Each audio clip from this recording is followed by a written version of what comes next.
Most data is best understood through the lens of time. When you think about understanding a data set, or you think understanding a problem, it's best understood through the lens of time. So it's not just influx who benefit, it's the whole category. How much time-stamped and series data should be collected? Is it even necessary? What does it unlock? Our guest today is Evan Kaplan. He's the CEO of InfluxData, which is a time service application that helps customers with analytics and collecting data for their products. With more than 2 decades of experience as an executive, Evan shares his thoughts on data collection, analytics, and making products accessible to customers. Tune in to hear how his ideas on how to improve data collection to perfect, critical, and real-time responses that translate from the digital world to the physical world. IT Visionaries is powered by Salesforce Platform and Dreamforce 2022. Catch the news and insights coming out of Dreamforce this year for free on Salesforce Plus. That's salesforce.com/plus. Content will start rolling on September 20th. Welcome everybody to another episode of IT Visionaries, and today we have a special guest. He is the Chief Executive Officer of InfluxData, Evan Kaplan. Welcome to the show. Thanks for having me, Albert. Appreciate it. Listen, we are pumped to have you. You are an interesting character. We've read a little bit about you, and I want our audience to get to know you a little bit more. Just for the record, everyone, Paul Dix, the CTO of InfluxData, has been on the show before. You can go check out that episode if you're curious about how it works. But today, we want to know about the journey. Evan, you ready to tell us more about how you came about this opportunity? Sure. How far back do you want me to go? Well, we can start based on, we did a little homework on you, and it sounds like you were in the venture capital world for a little bit, and you were evaluating deals and trying to figure out what's going on, and you're trying to figure out which companies were going to make it. So you were evaluating a lot of different things. What made you see the opportunity, or what did you see for you to say, hey, InfluxData is the way I want to go? And also, if you could real quick, tell our audience what is InfluxData in case they haven't heard Paul's episode. So let's start there. Tell us a little about InfluxData. What does it do? InfluxData is an open source time series platform, right? So it allows people to collect high measurements based on time, process them, query them at near real time. And we offer it as an enterprise product. We offer it as a cloud native product both ways for folks. But it's based on a large open source community. And the primary product is InfluxDB. You mentioned time several times. For anyone who's not listened to, the previous episode, why is time series so important? It's a variety of things, but there are probably two big trends that sort of drive this dynamic. Is if you look at sort of generally systems that people are building nowadays, whether they're software systems or IoT kinds of systems, everybody's looking for really two things. They're looking for intelligence, increasing intelligence, driven by the AI dynamic and that. And they're looking for more real time. Every journey towards a more intelligent, self-healing, autonomous systems begins with instrumentation. What do I know about the system at some point? I watch the system operate. I look for anomalies and I correct for those anomalies. And then I re-instrument. And then I look for anomalies. I correct for those anomalies. If you do that, 5 billion times, you've got a self-driving car. If you're doing it 45 times, you've got a better performing factory chain. If you're doing it. And so the idea being is that as our systems get more sophisticated, the instrumentation becomes more common. And so in the old days, you would have just thrown this stuff in a generalized database. But as the amount of data, hundreds of millions, billions of points a second coming in, you really want to treat them as their own data type, much like you would with search or documents or graph data. You really want to treat them specifically in order to get the best results. So give us an idea of that moment, because we did a little homework on you, and certainly we'll have you retell the story, but it sounds like you were at Trinity Ventures when you met the other two gentlemen that were part of the leadership team at Influx, Paul and Todd. You were working as an EIR, overseeing a lot of deals. I guess, what was it that drew you in and be like, I want to be part of this? To have some context about my background is, in 96, I'd started a company out of my house. We're kind of unicorn of the day. We grew it quite large. Then the market crashed just as we were about to go public. So we had to rebuild it again. And then I took some time off and with my family and moved to Jackson Hole for a year, and then ran a public company here in the Bay Area for about 5.5 years. And then sat at Trinity looking at deals or opportunities with them and sort of coaching some of their CEOs as an exec in residence. And so that's the context by which I show up, which is a strong entrepreneurial background as well as a public company CEO kind of background, so kind of a weird mix. And I had a lot of clarity, coming back to your original question, I had a lot of clarity that I wanted to get back to earlier stage companies. Running a small public company was painful, hard, and got me far away from the stuff that was interesting. And so when I was at Trinity, I probably looked at 100 different Series A, B pitches, things like that. And one of the things that's very, very common in that Series A, B dynamic is you've built your first product, maybe prototype. You've gotten your first 12 or 15 customers. Some are beta, some are actually paying customers. And so now each customer is using this technology or product in a slightly different way. And so as you think about raising money and growing the company, you have to figure out where is the sweet spot. And so if you imagine each of these use cases is sort of 15 degrees apart, you now have an 180-degree arc. And so you have to be able to figure out, like, where am I, I got 30 degrees I can work with. Where am I going to put the money when I raise it? Where am I going to scale? Where am I going to invest? What part of that market's going to be most successful? And if you get it wrong, it's super painful. You either get recapped or you go out of business, right? And so you don't get many shots and so you see that risk between A and B pretty common as companies winnow out. And so I was looking at stuff. The thing that I loved about Influx was, so I had a lot of conviction about open source coming in, because when I ran the public company, we had a number of open source projects, some really successful, some not so. And so I had a lot of conviction about open source being the next generation of infrastructure. But the thing that you loved about Influx, by the time I joined, they had already had 3,000 active sites running it every day you could see. And for a t-shirt or a sweatshirt, people would tell you what they were doing. And so in terms of understanding a product market fit or where you'd put wood behind the arrow, you had a very clear picture. And that is like gold. And it's one of the benefits of the open source business model. So that was one. Two is I met Paul and Todd at the time, and we were all CrossFitters. And so if you've ever met a CrossFitter, they'll tell you within like 12 seconds that they CrossFit. I CrossFit. So, dude, yeah, so perfect. Yeah. Okay. So tell you, like, and so we're able to bond around that. We were able to bond around this entrepreneurial journey, which is an emotional roller coaster it's really hard to imagine unless you're actually in it, particularly when you're taking other people's money. So we're able to bond around that. With Paul particularly, it takes a lot for a CEO to come in with a founder. It really takes a lot. And I would say most cases it fails. It's a pretty narrow path. It takes a fair amount of emotional intelligence on both parties to be able to navigate that road. And with Paul, I felt like I had a partner I could do that with.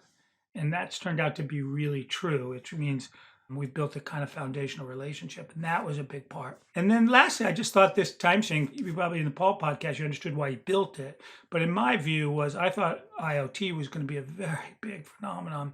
And sensors speak time series. And I was like, wow, okay, this is going to be a unique opportunity if we can maintain this leadership and grow this open source. And so for all those reasons, it was like, and then I asked my wife's permission whether I could join a pre-revenue company, which for all the 5 reasons that I was going to go, if the 6th reason didn't work, I wasn't going to be able to join. I asked my wife permission if we could join a pre-revenue company because of all the dynamics around that. And she said, sure. So I joined, and that's been great.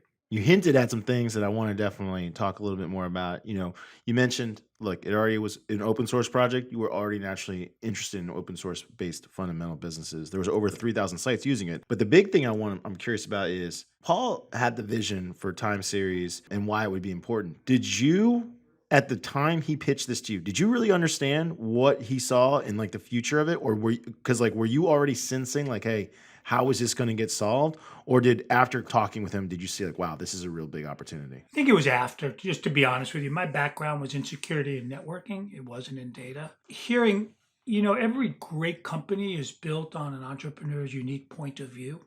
And Paul's point of view, as you may remember, is that every time somebody would try to build a system, a trading system or an instrumentation system or an IoT system, they were yak shaving, as you would say, which means before you could actually do the thing, you had to do 100 other things.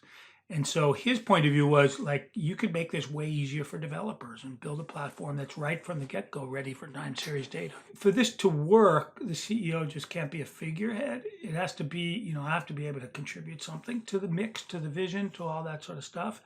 And so Paul is definitely the vision driver, which is a unique situation for me because being an entrepreneur, I was used to that. But I also had the unique point of view that this was a perfect fit for IoT. Paul had come from the financial world. I had come from security and networking, that this would be super relevant in this IoT world, which is largely a bespoke phenomenon. So open source would lend itself to that world. And so that's the part that I was excited about. Let's talk about how time series data is so important to IoT devices.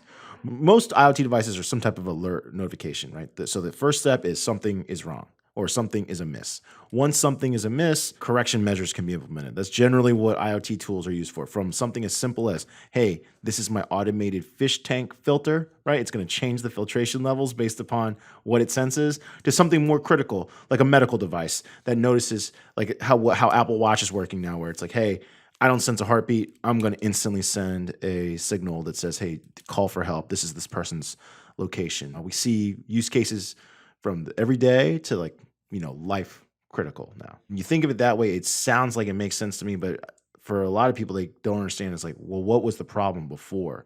Right. And so, like, this idea that constantly monitoring data by the millisecond is actually, and you have to make it, like you said, a unique record per millisecond to actually understand, is something amiss. Did you foresee all those use cases when you first got involved, or did those use cases really start becoming more evident and you were like, hey, we got to get better, faster, more accurate to even deliver these solutions that people are trying to figure out? Yeah, it's a really good question. I think I did see him actually. I mean, listen, the trend has been inexorable, which is, we're moving to increasingly autonomous systems in every part of our life, whether it's our home, whether it's our medical care, whether it's factory floors, our cars, right?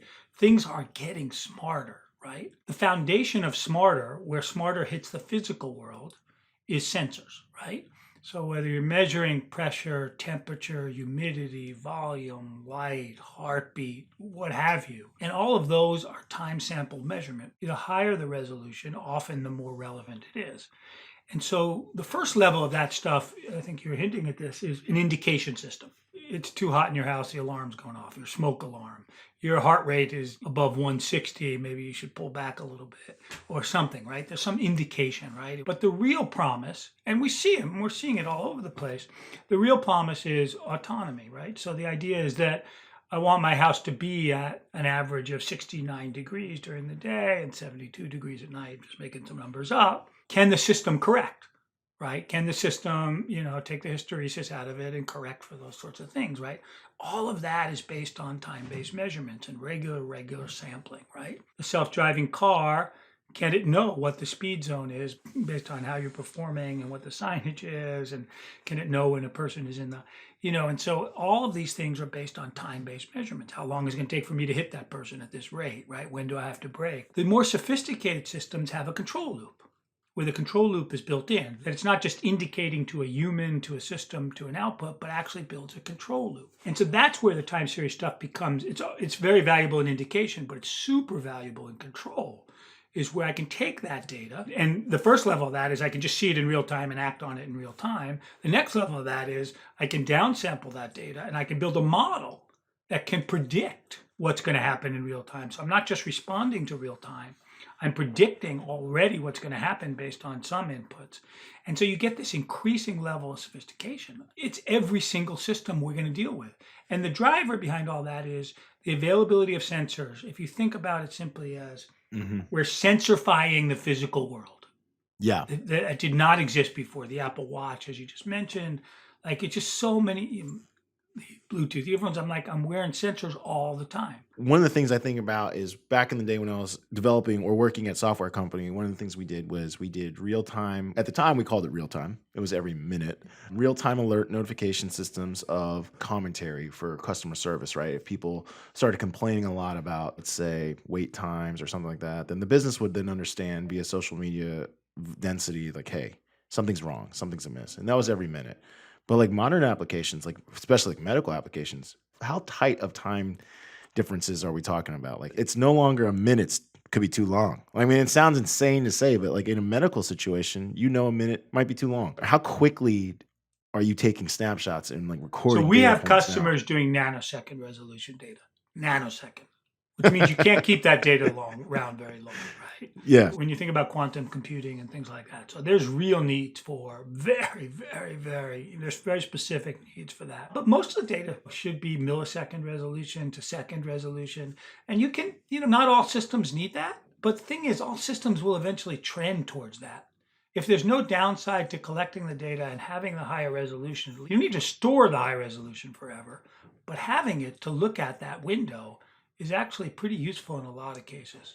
Most, like you said, automations require the recognition of an anomaly. Something has to be wrong. Like there's nothing to change. If everything's going fine, there's nothing to change. If something's wrong, okay, something has to change. How fast can you recognize that change? How complicated the system? The other thing that I think about is like network speeds, data storage speeds, compute speeds. These have all come to support this as well because like probably if you had this idea or if you met Paul like 2 decades earlier and this was the idea, there probably wouldn't be enough systems to support it. The ecosystem has to be evolved to handle this as well. Because when I think of like nanosecond recordings, I mean, this is no longer like API calls. People think like the old way is API calls. This is like a live pipe. This data is like constantly being piped in. Is that right? I think it's right. You don't send a man to the moon without having a time series platform underneath. So people were doing this years ago. If you would have done this, you would have done it on Formix or Oracle. And before that, you might have done it on a mainframe, right? What's just happened is as these systems have become more and more sophisticated and more omnipresent, you want to treat it specially. People did search before there were search databases,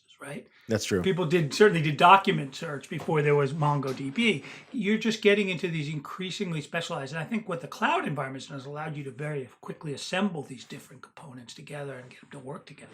Which is probably, and I'd love to hear this, is unlocking that next wave of innovation. Because when you're thinking about like the old way, right?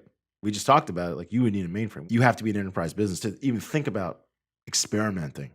Now you're talking about, hey, if you're a young engineer and you have an idea, you can use Influx and quickly set up your time Very quickly. database to test your theory or test your hypothesis very quickly. What kind of projects do you start seeing being built on your platform? Because this is where things probably get really exciting. Because from every person we've talked to that's built a coding platform, they're always surprised by what people are doing with it, like things that they would not have guessed. Oh, this just such phenomenal stuff. In terms of commercial customers, like Lucid Motors has become a pretty significant customer, and getting all the telemetry from the car so they can look at a car's action in real time and that sort of stuff. Tesla with the power walls and trading energy and view on that, industrial automation and like PTC and Schneider. And then there are the cool stuff I love, which really aren't customers because they're using the open source so aggressively, like space telescopes, orbital launches. We have a number of orbital satellite customers.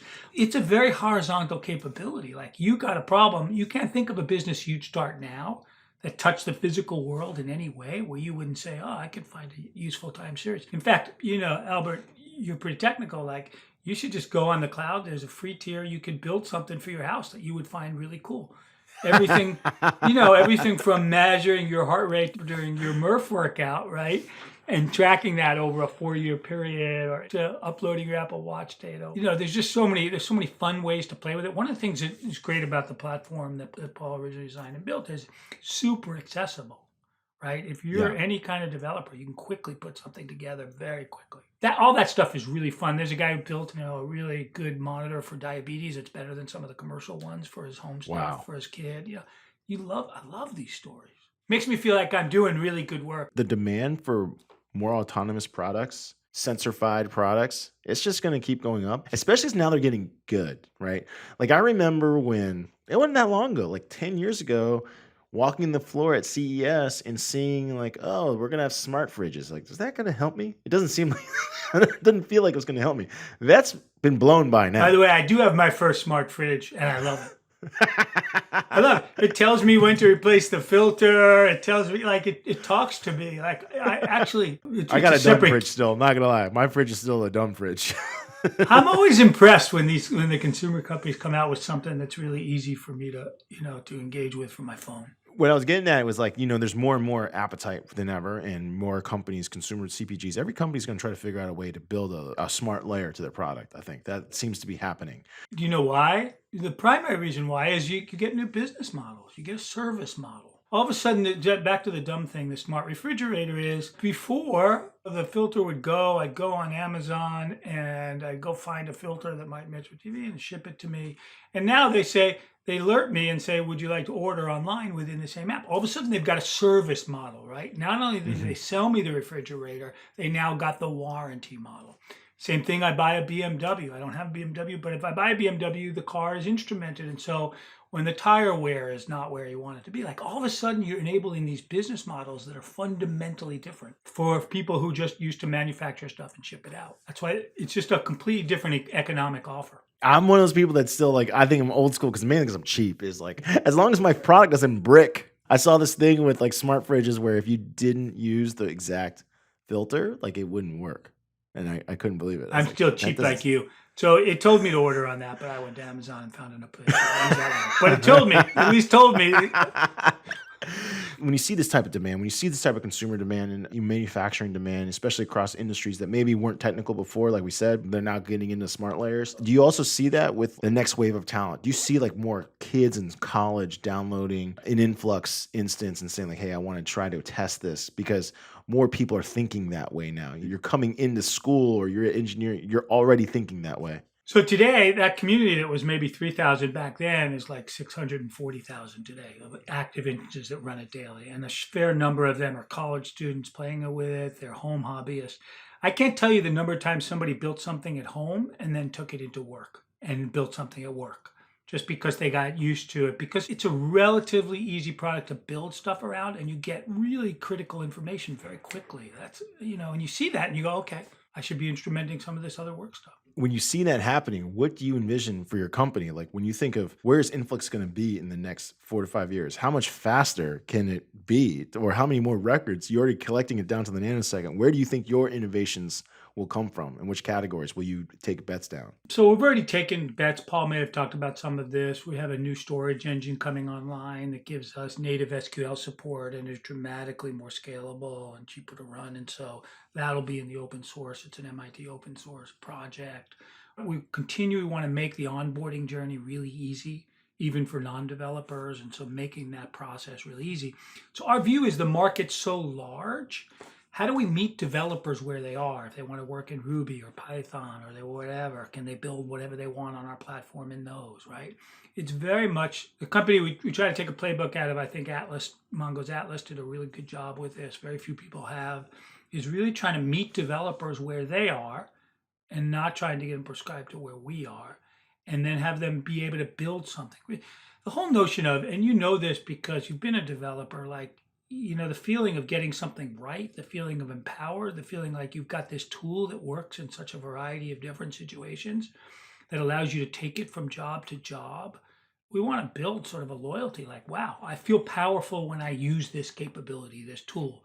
There are so many problems I can address and solve, and not just for Influx, but the whole category around time series is like, this is most data is best understood through the lens of time. When you think about understanding a data set, or you think understanding a problem, it's best understood through the lens of time. So it's not just Influx who benefit, it's the whole category. The way you talked about expanding it actually brings us almost full circle. For our audience who's listening, before the conversation got started with Evan, he and I talked a little bit about myself beforehand and how what I was doing. I was teaching people how to use software.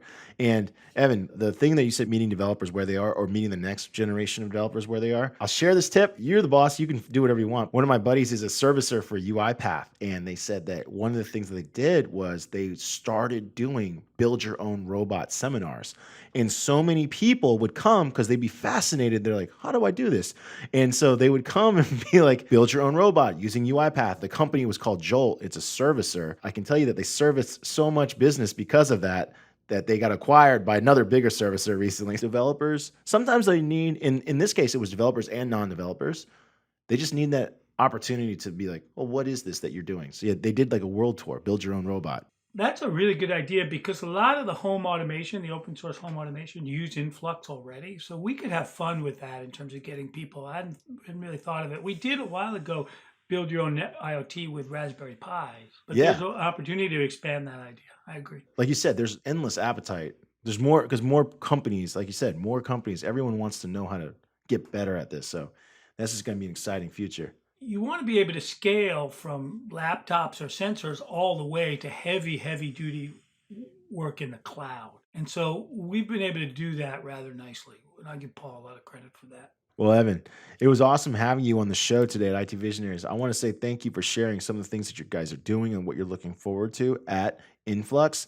But before you go, it's time for the lightning round. The lightning round is brought to us by Salesforce Platform, the #1 cloud platform for digital transformation of every experience. Evan, this is where we ask you questions outside of the world of work so our audience can get to know you a little better. You ready? Ready. Okay. You mentioned Because you are a CrossFitter, you dropped Murph. What is your favorite CrossFit workout? The one I hate and love the most is probably Murph. For those who don't know what Murph is, go ahead and tell them what Murph entails. Well, there's official Murph, and then there's how most people. You run a mile with a 20-pound weight vest. Then you do 100 pull-ups, 200 push-ups, 300 squats, air squats. And then you run another mile with a 200-pound vest. The formal way to do it is you do that 100, 200, 300 in succession.